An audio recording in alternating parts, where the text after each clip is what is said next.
අද 2026 අගෝස්තු මාසයේ 26 වෙනි බදාදා 2019 වර්ෂයේ අප්‍රේල් මාසයේ 21 වෙනිදා සිදු වුණු පාස්කු ප්‍රහාරය සම්බන්ධව වර්තමානයේ වන විට සිදුවෙන විමර්ශන ඒ වගේම මේ විමර්ශන වලට අදාළව පවරලා තියෙන නඩු කටයුතු ඒ වගේම ඒ නඩු කටයුතු වලට අදාළ වන සැකකරුවන් Tamanගේ නිර්දෝෂීභාවය ඔප්පු කිරීම සඳහා අභියාචන අධිකරණවල ගොනු කරලා තිබෙන පෙත්සම් ආදිය සම්බන්ධයෙන් බලනකොට මේ හා සම්බන්ධවම ඉන්දියාවේ එක්තරා අවස්ථාවකදී 1992 වර්ෂයේදී විභාගුණු නඩුවක තීන්දුවක් සම්බන්ධයෙන් නීතිඥ සුරෙන් ඩී පෙරේරා මහතා ඊයේ දිනේදී අභියාචන අධිකරණයේදී කරුණු දක්වනවා. ඒදී නීතිඥ සුරෙන් ඩී පෙරේරා මහතා කියන්නේ ඉන්දියාවෙත් මේ පාස්කු ප්‍රහාරය වගේම මාස්ටර් ප්ලෑන් එකක් ඇතුව ක්‍රියාත්මක වෙච්ච සිදුවීමක් අල්ලා තමයි මේ නඩු තීන්දුව ලබා දුන්නේ කියලා. කොහොමනත් නීතිඥ සුරෙන් ඩී පෙරේරා මහතා ඊයේ අභියාචන අධිකරණයේ මේ බව ප්‍රකාශ කරන්නේ හිටපු රාජ්‍ය බුද්ධි ප්‍රධානී සුරේෂ් සලේ මහතා අපරාධ පරීක්ෂණ දෙපාර්තමේන්තුව විසින් ත්‍රස්තවාදයේ වැළැක්වීමේ පනත යටතේ අත්අඩංගුවට ගෙන රඳවාගෙන තබාගෙන ඉන්නවා. ඉතින් මේ අත්අඩංගුවට ගැනීම සහ රඳවා තබා ගැනීමට විරුද්ධව නියෝගයක් නිකුත් කරන ලෙස ඉල්ලා ඒ වගේම මේ වර්තමානයේ පාස්කු ප්‍රහාරය සම්බන්ධ විමර්ශන සිදු කරන අපරාධ පරීක්ෂණ දෙපාර්තමේන්තුවේ අධ්‍යක්ෂ සානියා බේසේකර මහතා ඉවත් කරන ලෙස ඉල්ලා අභියාචන අධිකරණයේ රිට් පෙත්සමක් ගොනු කරලා තියෙනවා. මේ රිට් පෙත්සමට අදාළව වග උත්තරකරුවන් 7 දෙනෙක් සුරේෂ් සලේ මහතා විසින් නම් කරලා තියෙනවා. එහි 6 වෙනි වග උත්තරකරු විදිහට නම් කරලා තියෙන්නේ මරදාන සමාජ හා සාමූහික කේන්ද්‍රයේ විධායක අධ්‍යක්ෂ රොහාන්ද සිල්වා පියතුමා. ඉතින් රොහාන්ද සිල්වා පියතුමා වෙනුවෙන් මේ රිට් පෙත්සම සඳහා ඒ වගඋත්තරකරු සඳහා පෙනී සිටින්නේ නීතිඥ සුරෙන් ඩී පෙරේරා මහතා. ඊයේ උදෑසන ඔබට මතක ඇති අපි මීට කලින් කරපු වීඩියෝ එකේදී මේ රිට් පෙත්සම සම්බන්ධව නීතිපති දෙපාර්තමේන්තුවෙන් ඉතිරි වගඋත්තරකරුවන් 6 දෙනාට වෙනුවෙන් නීතිපති දෙපාර්තමේන්තුවේ නියෝජ්‍ය සොලිසිටර් ජෙනරාල් සුහර්ෂි හේරත් මහත්මයා කරුණු දැක්වූ ආකාරයත් ඒ කරුණු පිළිබඳව විස්තර සහිතව වීඩියෝ එකක් ගෙනාවා. එහිදී අපි සඳහන් කළා 6 වෙනි වගඋත්තරකරු වෙනුවෙන් නීතිපති දෙපාර්තමේන්තුව පෙනී සිටිනේ. ඒ 6 වෙනි උත්තරකරු වෙනුවෙන් තමයි මේ නීතිඥ සුරෙන් ඩී පෙරේරා මහතා පෙනී සිටියේ. මේ පෙත්සම සඳහා ඒ වගේම ඔබට මතක ඇති මේ පෙත්සම සඳහා අතරමැදි පෙත්සම් කරුවන් අතරමැදි පෙත්සම් 13ක් ඉදිරිපත් වෙලා තියෙනවා. ඒ අතරින් සුරේෂ් සලේ මහතාට පාර්ශව අතරමැදි පෙත්සම් 12ක් ඉදිරිපත් වෙලා තියෙනවා. ඉතින් මේ අතරමැදි පෙත්සම් වලට තමන්ගේ මූලික විරෝධතා සහ විරෝධතා ඉදිරිපත් කිරීම තමයි ඊයේ දිනේදී නීතිඥ සුරෙන් ඩී පෙරේරා මහතා විසින් සිදු කරේ. අපි ඊයේ කරපු වීඩියෝ එකේදී මේ කොටස ඔබට ගෙනාවේ නැහැ. මොකද මේ කොටස වඩාත් විස්තරාත්මකව පැහැදිලිව ඔබට ගෙනෙන්න ඕනේ කියලා හිතපු නිසා තමයි මේක වෙනම වීඩියෝ එකකින් මේ ආකාරයට ගෙනෙන්නේ. ඉතින් මේ පිළිබඳව නීතිඥ සුරෙන් ඩී පෙරේරා මහතා ඊයේ අධිකරණයේදී ප්‍රකාශ කරපු කරුණු පිළිබඳව අපි වීඩියෝ එකට යන්නට කලින් ඔබට මතක් කරනවා අපේ මේ ජනමාධ්‍ය වැඩවලට උදව් කරන්න කැමති නම් ඔබට පුළුවන් මේ කමෙන්ට් සෙක්ෂන් එකේ අපේ වීඩියෝ වලට අදාළව කරුණු පිළිබඳව ඔබගේ කමෙන්ට් දාන්න. ඒ වගේම ජනමාධ්‍ය වැඩවලට මම මුලින් කිව්වා වගේ සහයෝගය දක්වන්න කැමති නම් අපි ඉදිරියේදී බලාපොරොත්තු වෙනවා Patreon සමූහයක් ආරම්භ කරන්න. ඉතින් ඒ Patreon සමූහයට ඔබට සම්බන්ධ වීමට හැකියාවක් තියෙනවා. අපේ ජනමාධ්‍ය වැඩ කටයුතු වලට උදව් කරන්න කැමති නම් මොකද අපි දිනේ සම්පූර්ණ කාලයම යොදවලා තියෙන මේ ජනමාධ්‍ය වැඩ කටයුතු වලට ඒ වගේම ඔබට නිරන්තරයෙන්ම තොරතුරු අරගෙන එන්න තමයි අපේ සම්පූර්ණ දවසම කැප කරලා තියෙන්නේ. ඉතින් ඒ වෙනුවෙන් ඔබ සහයෝගය දක්වන්න කැමති නම් ඉදිරියේදී නිර්මාණය කරන Patreon සමූහයට එකතු වෙන්න කියලාත් අපි ඔබට ගෞරවයෙන් ආරාධනා කරනවා. ඉතින් අපි ඊයේ දිනේ මේ අභියාචන අධිකරණයේ රිට් පෙත්සමට අදාළව නීතිඥ සුරෙන් ඩී පෙරේරා මහතා දක්වපු කරුණු නැත්නම් ඔහුගේ මූලික විරෝධ සහ විරෝධතා පිළිබඳව මේ අතරමැදි පෙත්සම් කරුවන් වෙනුවෙන් ගොනු කරපු ඒ විස්තර මොනවද කියලා අපි කතා කරලා බලමු. ඒ අනුව ඊයේ උදෑසන 9යි කාලේ ඉඳලා විනාඩි 45ක් පැයක් පමණ නීතිඥ සුරෙන් ඩී පෙරේරා මහතාට මේ අතරමැදි පෙත්සම් කරුවන් වෙනුවෙන් තමන්ගේ විරෝධතා ඉදිරිපත් කිරීම සඳහා අවස්ථාව ලබා දුන්නා අභියාචන අධිකරණය විසින්. යන ඔබ දැනටමත් දන්නවා මේ සුරේෂ් සලේ මහතා විසින් ගොනු කරලා තියෙන මේ රිට් පෙත්සමට අදාළව මේ රිට් පෙත්සම කැඳවුම් ලබන්නේ අභියාචන අධිකරණයේ සභාපති විනිසුරු රොහන්ත අබේසූරිය මහතාත් විනිසුරු ප්‍රියන්ත ප්‍රනාන්දු මහතාත් කියන විනිසුරු මණ්ඩලයේ ඉදිරියේදී තමයි මේ පෙත්සම කැඳවුම් ලබන්නේ. තාමත් මේ මම ඔබට ඊයේ දිනේදී වීඩියෝ එකේදී කිව්වා මේ පෙත්සම විභාගයට ගැනීමක් පිළිබඳව තීරණයක් ලබා දීලා නැහැ. මේ පෙත්සම සම්බන්ධව කරුණු ඉදිරිපත් කිරීම තමයි සිදු කරන්නේ. ඉතින් මීට කලින් වීඩියෝ එකේදී මේ පෙත්සම සම්බන්ධව වටපිටාව පිළිබඳව අපි කරුණු දැක්වුවා. ඒ නිසා මේ වීඩියෝ එකේදී කරුණු පිළිබඳව දක්වන්න අදහසක් නැහැ. අපි කෙලිම නීතිඥ සුරෙන් ඩී පෙරේරා මහතා දක්වපු අදහස් වලට යමු. ඒ අනුව නීතිඥ සුරෙන් ඩී පෙරේරා මහතා තමන්ගේ මූලික විරෝධතා ප්‍රකාශ කරා කරුණු දක්වමින් ප්‍රකාශ කරා මේ අතරමැදි පෙත්සම් කරුවන්ට සම්බන්ධ වීමට හැකියාව තියෙනවද නැද්ද කියන කාරණාව පිළිබඳව. එහිදී සුරෙන් ඩී පෙරේරා මහතා සඳහන් කරේ මේ අතරමැදි පෙත්සම්කරුවන් මේ අතරමැදි පෙත්සම් ඉදිරිපත් කළා තියෙනවා. ඔබට මතකයි සුහල් ශේරත් මහත්මයාත් මේ කාරණාව සඳහන් කරා කියලා අපි කිව්වා. මේ සුදුසු වෙලාවේ නෙමෙයි මේ අතරමැදි පෙත්සම්කරුවන් මේ හා සම්බන්ධ වෙලා තියෙන්නේ. Tamanගේ අතරමැදි පෙත්සම් ඉදිරිපත් කළා තියෙන්නේ සුදුසු වෙලාවේ නොවේ කියන කාරණාව සුරෙන්ඩි පෙරේරා මහතා සඳහන් කරා. ඒ වගේම තමයි සාමාන්‍යයෙන් අභ්‍යාචනාධිකරණයේ ක්‍රමය තමයි මේ වගේ රිට් පෙත්සමක් ආපුවාම ඒ රිට් පෙත්සම සම්බන්ධ කරුණු සලකලා බලලා ඊට පස්සේ රිට් පෙත්සම විභාගයට ගන්නවද නැද්ද කියන කාරණාව පිළිබඳව ප්‍රකාශ කරලා ඊට පස්සේ විභාගයට ගන්නවා නම් ඒ පිළිබඳව දැන්වීම් නිකුත් කිරීම සිදු කරනවා අභ්‍යාචනාධිකරණයෙන්. ඊට පස්සේ තමයි අතරමැදි පෙත්සම්කරුවන්ට තමන්ගේ පෙත්සම් ඉදිරිපත් කිරීමට අවස්ථාව ලැබෙන්නේ. නමුත් මේ පෙත්සමේදී මේ රිට් පෙත්සමේදී සුරේෂ් සලේ මහතා විසින් ගොනු කරන ලද මේ රිට් පෙත්සමේදී අතරමැදි පෙත්සම්කරුවන් ඒ දැන්වීම් පළ කිරීමටත් කලින් තමන්ගේ අතරමැදි පෙත්සම් ඉදිරිපත් කරලා තියෙනවා කියලා තමයි නීතිඥ සුරෙන් ඩී පෙරේරා මහතා සඳහන් කරන්නේ. ඒ අනුව එය නීති අනුකූල නැහැ කියන කාරණාවත් සුහල් ශේරත් මහත්මිය සඳහන් කරා වගේම නීතිඥ සුරෙන් ඩී පෙරේරා මහතාත් සඳහන් කරා.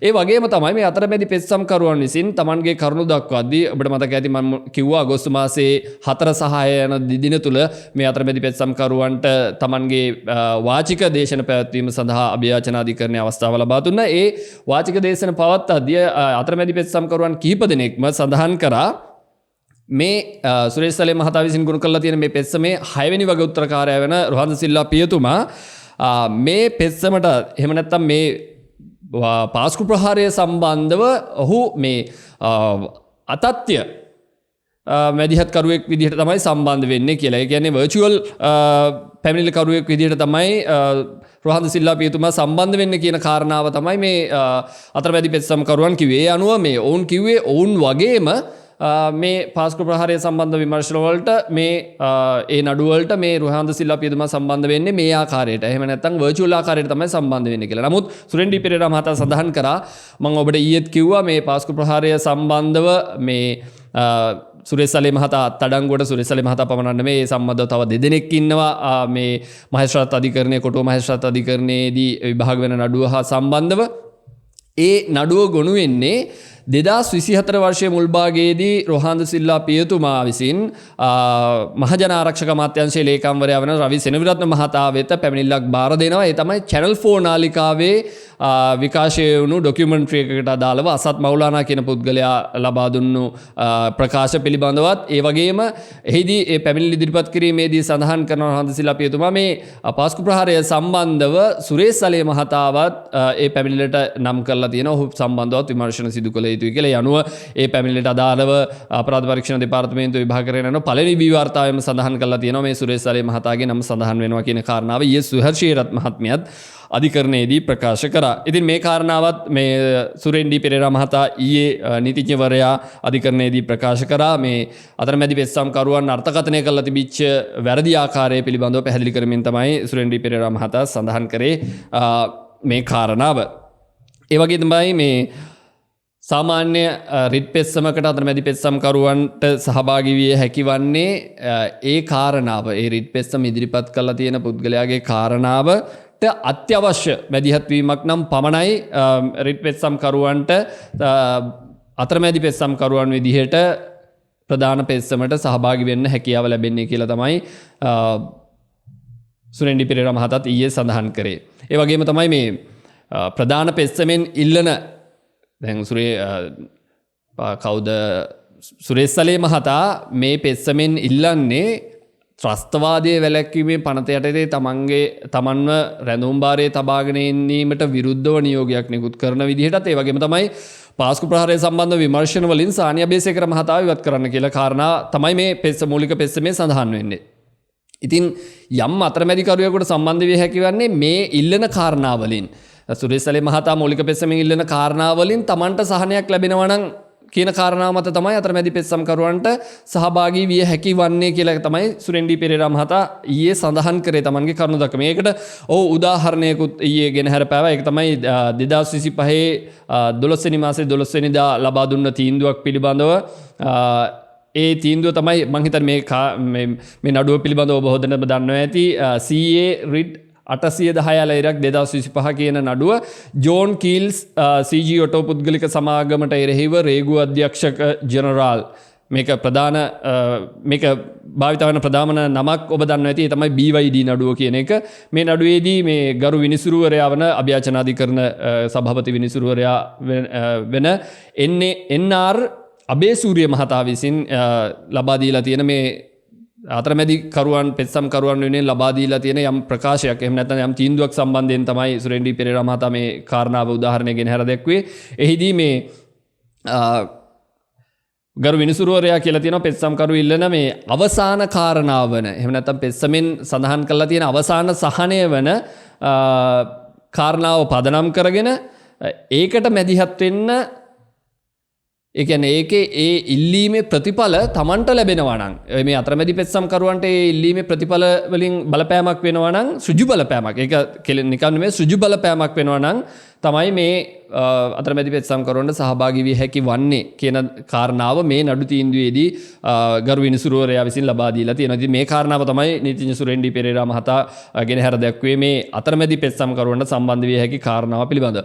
ඒ වගේම සුරේන්ද්‍රී පෙරේරා මහතා ප්‍රකාශ කරා මේ කාදිනල් හිමිපාණන් වෙනුවෙන් අදහස් දැක්වපු නීතිඥවරයා නැත්තම් මේ ඔබ දන්නවා මේ පෙත්සමට අදාළව මම ඊයේ සඳහන් කරා මැල්කම් රංජිත් කාදිනල් හිමිපාණන් විසිනුත් අතරමැදි පෙත්සමක් යොමු කළා තියෙනවා. ඉතින් උන්වහන්සේගේ පෙත්සම ඇර අනිත් පෙත්සම් කරුවන් තමන්ගේ වාචික දේශන ඒ වගේම ලිඛිත දේශන ඉදිරිපත් කිරීමේදී සඳහන් කළා තියෙනවා මේ බුද්ධඝම සහ මහජන සුභසිද්ධිය කියන කාරණා මත තමයි තමන් මේ නඩුවට සම්බන්ධ වෙන්නේ අතරමැදි පෙත්සම් කරුවන් විදිහට කියලා. මේ මහජන සුභසිද්ධි කියන කාරණාව මම ඔබට ඊයේ පැහැදිලි කරා.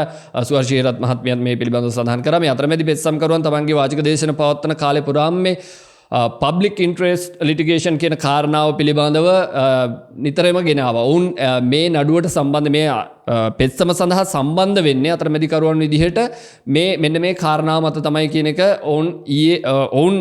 ඔවුන්ගේ අදහස් දැක්වීමේදී ප්‍රකාශ කරා. ඒ අනුව අතරමැදි පෙත්සම් කරුවන් කිහිප දෙනෙක්ම ගෙනාවා මේ අපේ ව්‍යවස්ථාවේ නමවන ව්‍යවස්ථාව යටතේ ආටිකල් 9 එක යටතේ මේ බුද්ධඝම සම්බන්ධ කාරණාවක් ගෙන හැර දක්වමින් මේ බුද්ධඝම සහ මේ මහජන සුභසිද්ධිය කියන කාරණා දෙක යටතේ තමයි මේ විදිහට අතරමැදි පෙත්සම් කරුවන් විදිහට සහභාගී වෙන්නේ කියලා. ඒ අනුව කිසිම ඒ කියන්නේ අභ්‍යාචනාධිකරණයක රිට් පෙත්සමකට මේ කාරණා දෙක යොදාගෙන අතරමැදි පෙත්සම් කරුවන් විදිහට සම්බන්ධ වෙන්න බැහැ කියන කාරණාව තමයි ඒක නීත්‍යානුකූල නොවනව බව තමයි සුරේන්ද්‍රී පෙරේරා මහතා මේ කරුණු දක්වමින් ඊයේ අධිකරණයේදී සඳහන් කරේ. ඒ වගේම තමයි සුරේන්ද්‍රී පෙරේරා මහතා කිව්වා අධිකරණයේදී මේ වගේ මේ සිද්ධි මේ කාරණා දෙක සම්බන්ධ කරගෙන රිට් පෙත්සමකට අතරමැදි පෙත්සම් කරුවන් සම්බන්ධ වෙලා ඒ සම්බන්ධ නඩුවක් පිළිබඳව අපේ ශ්‍රී ලංකාවේ අධිකරණ තුල වාර්තාවීමක් සිදු වෙන්නේ නැහැ කියන කාරණාව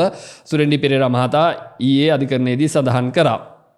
ඒ වගේම තමයි මේ පෙත්සම මම අර මුලින් කිව්වා වගේ මේ පෙත්සම සුරේෂ් සලේ මහතාගේ පෞද්ගලික අවශ්‍යතාවයක් මත නැත්නම් ඔහුගේ මේ අත්අඩංගුවට ගැනීම රඳවා තබා ගැනීමට විරුද්ධව නියෝගයක් නිකුත් කරන විදිහට තමයි ඔහු මේ පෙත්සම ගොනු කරලා තියෙන්නේ. ඉතින් මේ පෙත්සම මහජන සුභසිද්ධියකට කිසිසේත්ම අදාළ වෙන්නේ නැහැ කියන කාරණාව සුරේන්ද්‍රී පෙරේරා මහතා ගරු විනිසුරුවන් ඉදිරියේදී කරුණු දක්වමින් පැහැදිලි කරා.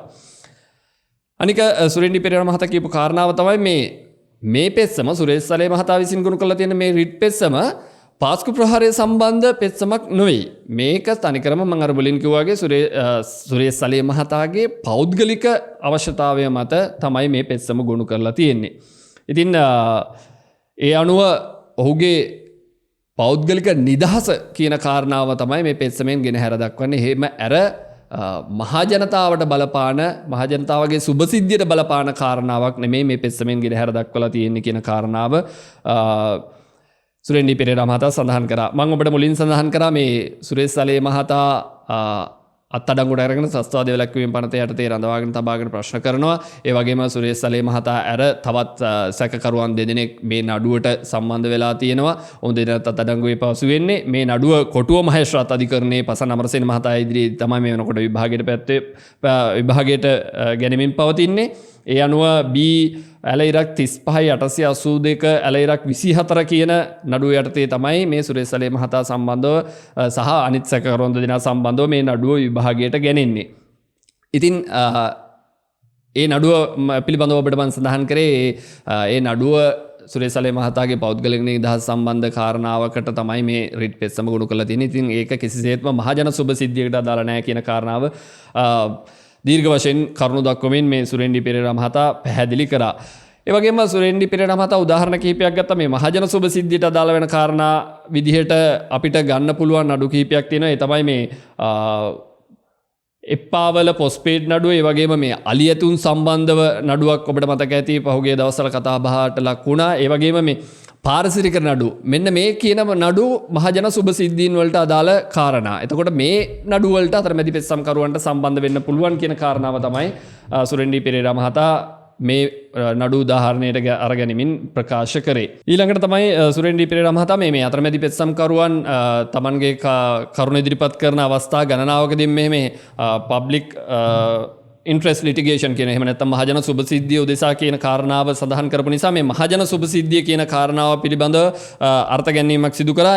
ඒදී මහජන සුබ සිද්ධිය කියන කාරණාව අර්ථ ගැන්වෙන්නේ මේ අපි හිතමු සුරේෂ් සලේ මහතා මේ පාස්කු ප්‍රහාරය සම්බන්ධ නඩුවේ සැකකරුවෙක්. ඔහුට යම් අවස්ථාවක අසමාර්ථයක් තියෙනවා නම්, නැත්නම් ඔහුට ආර්ථික වශයෙන් හැකියාවක් නැත්නම් තමන්ගේ සාධාරණය ඉෂ්ට කර ගැනීමට ඔහුට හැකියාවක් නැත්නම් අතරමැදි පෙත්සම්කරුවන්ට පුළුවන් ඔහුගේ සහායට ලබා දෙන්න, ඔහුගේ සහායට පැමිණෙන්න කියලා. නමුත් අපි දන්නවා සුරේෂ් සලේ මහතාට එවැනි අපහසුතාවයක් නැහැ. ඔහු මේ රිට් පෙත්සම ගොනු කරලා තියෙන්නේ නීතිඥවරයෙක්ගේ මාර්ගයෙන්, ඒ අනුව ජනාධිපති නීතිඥවරයෙක්ගේ මාර්ගයෙන්. ඉතින් ඒ අනුව ඔහුට ආර්ථික අපහසුතාවයක් සහ වෙනත් අපහසුතාවයක් නැහැ. ඔහුට හැකියාව තියෙනවා. ඔහුට ඒ අනුව මේ සාධාරණය සඳහා ප්‍රවේශනය, එහෙම නැත්නම් මේ යුක්තිය උදෙසා ප්‍රවේශය කියන එක නීතිඥවරයෙකුගේ මාර්ගයෙන් ලැබිලා තියෙනවා. ඉතින් එහෙම තියෙද්දිත් මේ අතරමැදි පෙත්සම්කරුවන් මොහුගේ සහායට එන්නේ, මේ සුරේෂ් සලේ මහතාගේ සහායට එන්නේ ඇයිද කියන කාරණාව පිළිබඳව සුරෙන්ඩි පෙරේරා මහතා සඳහන් කරා. මේ එක් අවස්ථාවක උදාහරණයක් විදිහට ගත්තා නීතිඥ සුරෙන්ඩි පෙරේරා මහතා මේ ડોક્ટર ජයම්පති වික්‍රමරත්න මහතාගේ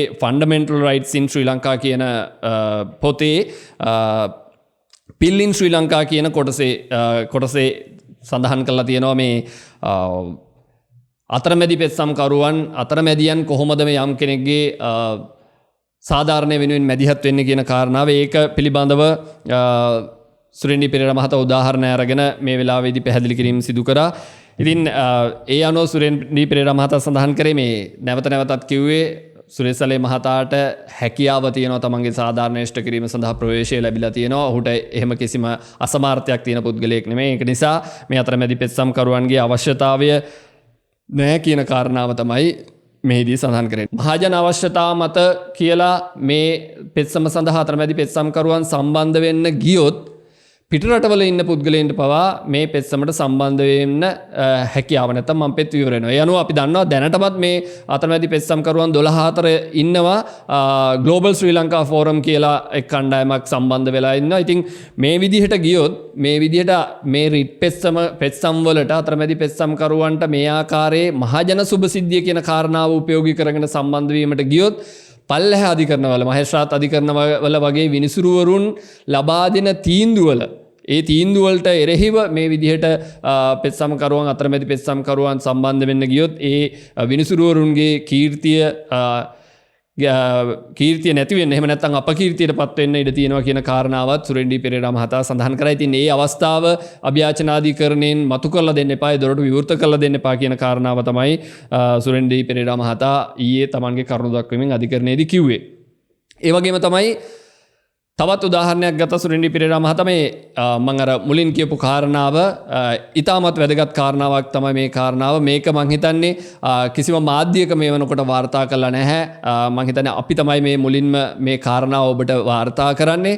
ඒ තමයි මේ වගේම ඉන්දියාවෙත් යම් නඩුවක් පිළිබඳ උදාහරණයක් අරගෙන සුරෙන්ඩි පෙරේරා මහතා සඳහන් කරා මේ අපරාධ නඩුවලට මහජන සුබසිද්ධි කියන මැදිහත් කරුවන් කියන මහජන සුබසිද්ධිය යටතේ කියන නඩු පවත්වාගෙන යන්න බැහැ කියලා ඉන්දියාවේ යම් අවස්ථාවක නඩු තීන්දුවක් ලබා දීලා තියෙනවා. ඒ නඩු තීන්දුව තමයි ජනතා දාල් vs චෞධරි සහෝස් කියන නඩුව 1992 අගෝස්තු මාසයේ 28 වෙනිදා තමයි මේ තීන්දුව ලබා දීලා තියෙන්නේ. AIR 1993යි SC 892 තමයි මේ නඩු අංකය. මේ නඩු අංකය යටතේ තමයි මේ විශේෂ තීන්දුව ලබා දීලා තියෙන්නේ. ඒදී යම් අල්ලස්සෝ දූෂණ සිදුවීමක් පිළිබඳව ඉන්දියාවේ බොහෝ කතාබහල් ලක් වෙච්ච නඩුවක් පිළිබඳව තමයි මේ විදිහට තීන්දුව ලබා දීලා තියෙන්නේ. මේ නඩු තීන්දුව ඉන්දියාව පුරාම කතාබහට ලක් වෙලා තියෙනවා. මේ නඩු තීන්දුවටත් මේ නඩුව සම්බන්ධයෙන්ුත් කතා කරනවා නම් මේ සුරෙන්ඩි පෙරේරා මහතා සඳහන් කරේ දැනට පාස්කු ප්‍රහාරය සම්බන්ධව වර්තමානයේ සිදුවෙන විමර්ශනවලට අදාළව විශාල කණ්ඩායම් එකින් එක කණ්ඩායම් පෙළ ගැහිලා ඉන්නවා ඒ විමර්ශන කඩාකප්පල් කරන්න. ඉතින් ඒ විදිහටම තමයි මේ ඉන්දියාවේ සිදුවලා තියෙන්නේ. මේකට හේතුව තමයි දැනට මේ පාස්කු ප්‍රහාරය සම්බන්ධ වෙන විමර්ශනවලට අදාළව සැකකරුවන් මම මුලින් කිව්වා වගේ සුරේෂ් සලේ මහතා ඇතුළු සැකකරුවන් 3 දෙනෙක් තමයි නම් කරලා තියෙන්නේ. නමුත් අපි දන්නවා අධිකරණ වලට වාර්තා වෙච්ච කරුණු අනුව තවත් සැකකරුවන් කිහිප දෙනෙක් ඉන්නවා. ඒ අනුව ඔබට මතක ඇති ගෝඨාභය රාජපක්ෂ මහතාට විදේශ ගමන් තහනමක් ලබා ගත්ත මේ නඩුවේම යම් කාරණාවක් මත. ඉතින් මේ සැකකරුවන් තව කීප දෙනෙකු ඉදිරියට පැමිණීමට නියමිතයි. ඉතින් මේ සැකකරුවන්ගේ පාර්ශව වලින් තමයි මේ විදිහට මැදිහත් වෙන්න කියන කාරණාව. එහෙම නැත්නම් මේ මාස්ටර් ප්ලෑන් එකක කොටසක් කියන කාරණාව තමයි සුරෙන්ඩි පෙරේරා මහතා ඊයේ සඳහන් කරේ.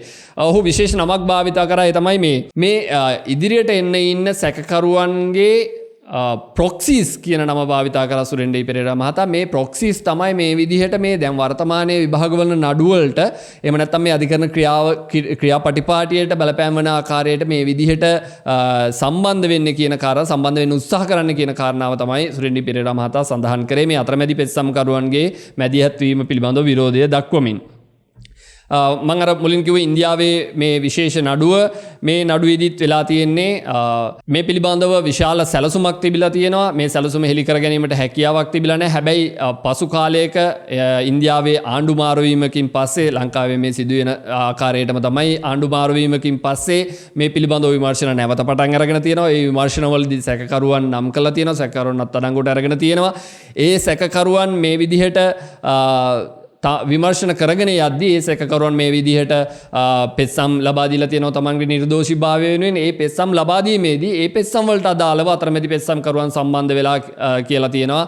තමනුත් මේ පෙත්සමට සහයෝගය දැක්වීමට සම්බන්ධ වෙනවා. ඉතින් මේ වර්තමානයේ මේ ඊයේ දිනේදී සුරේෂ් සලේ මහතාගේ නඩුව සම්බන්ධව සහ ඊයේ දිනේ සහ පහුගිය කාලේ පුරාවටම මේ පෙත්සම සම්බන්ධව අතරමැදි පෙත්සම් කරුවන්ගේ සම්බන්ධ වීම සහ ඒ සම්බන්ධ වීම මාධ්‍යවල ප්‍රචාරය වෙච්ච ආකාරය බලනකොට මේ ඉන්දියාවේ සිදුවෙච්ච 92කට කලින් සිදුවෙච්ච මේ ක්‍රියාපටිපාටිය මේ ක්‍රියාදාමයම තමයි වෙන්නේ කියන කාරණාව ඒකට ඒ විදිහේ කාරණා ඒ විදිහෙම එකක් විය හැකි බව සුරෙන්ඩි පෙරේරා මහතා ඊයේ අධිකරණයේදී කරුණු දක්වමින් සඳහන් කරා. ඒ අනුව ඔය ඉන්දියාවේ මේ කියපු නඩුවට අදාළව ඒ සැකකරුවන්ගේ මුදල් ස්විස් බැංකුවල තිබිලා තියෙන්නේ නැත්නම් ස්විට්සර්ලන්තයේ බැංකුවල තිබිලා තියෙන්නේ. ඒ බැංකුවල මුදල් ෆ්‍රීස් කිරීම වෙනුවෙන් තමයි අධිකරණ ක්‍රියාමාර්ගය ගිහිල්ලා තියෙන්නේ. ඒ ෆ්‍රීස් වීම නතර කරන්න නැත්නම් ඒ මුදල් ආරක්ෂා කරන්න ඒ පුද්ගලයන්ගේ වටපිටාවේ ඉන්න කණ්ඩායම් තමයි මේ විදිහට එකතු වෙලා මේ අතරමැදි පෙත්සම්කරුවන් විදිහට සම්බන්ධ වෙලා අධිකරණ ක්‍රියාවලියට බලපෑමක් වන ආකාරයෙන් කටයුතු කරලා තියෙන කියන කාරණාව තමයි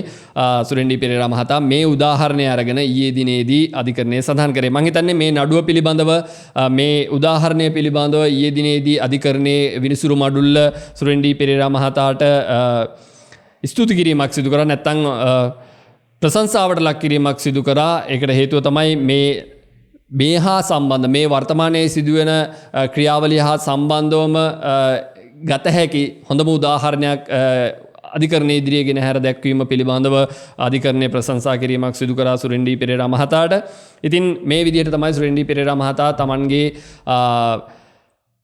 මූලික විරෝධ සහ විරෝධතා දැක්වීම සිදු කරේ මේ අතරමැදි පෙත්සම්කරුවන් මේ පෙත්සම සඳහා සහභාගී වීම සම්බන්ධව.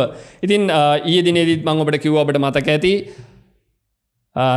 සැප්තැම්බර් මාසයේ 3 වෙනිදා නැවත මෙම පෙත්සම කැඳවීමට නියමිතයි. හේතුව තමයි ඊයේ දිනේදී නීතිපති දෙපාර්තමේන්තුව වෙනුවෙන් සුහර්ෂ හේරත් මහත්මියට තමයි කරුණු ඉදිරිපත් කරන්න අවස්ථාව ලැබුණේ. නමුත් 6 වෙනි වගඋත්තරකරු වෙනුවෙන් සුරෙන්ඩි පෙරේරා මහතාට මේ මූලික පෙත්සමට අදාළව සුරේෂ් සලේ මහතා විසින් ගොනු කරලා තියෙන මූලික පෙත්සමට අදාළව තමන්ගේ විරෝධතා ඉදිරිපත් කිරීමට අවස්ථාව ලැබුණේ නැහැ. ඒ සඳහා අවස්ථාව තමයි සැප්තැම්බර් මාසයේ 3 වෙනිදා ලබා දෙනවා කියලා අධිකරණය නියෝග කරේ. ඒ වගේම නැවතත් සුරේසලේ මහතාගේ නීතිඥවරයාට ජනාධිපති නීතිඥවරයාට ප්‍රතිඋත්තර ලබා දීම සඳහා සැප්තැම්බර් මාසයේ 18 වෙනිදා මේ නඩුව මේ පෙත්සම කැඳවනවා කියලා අභියාචනාධිකරණයේ ඊයේ දිනේදී නියෝග කරා.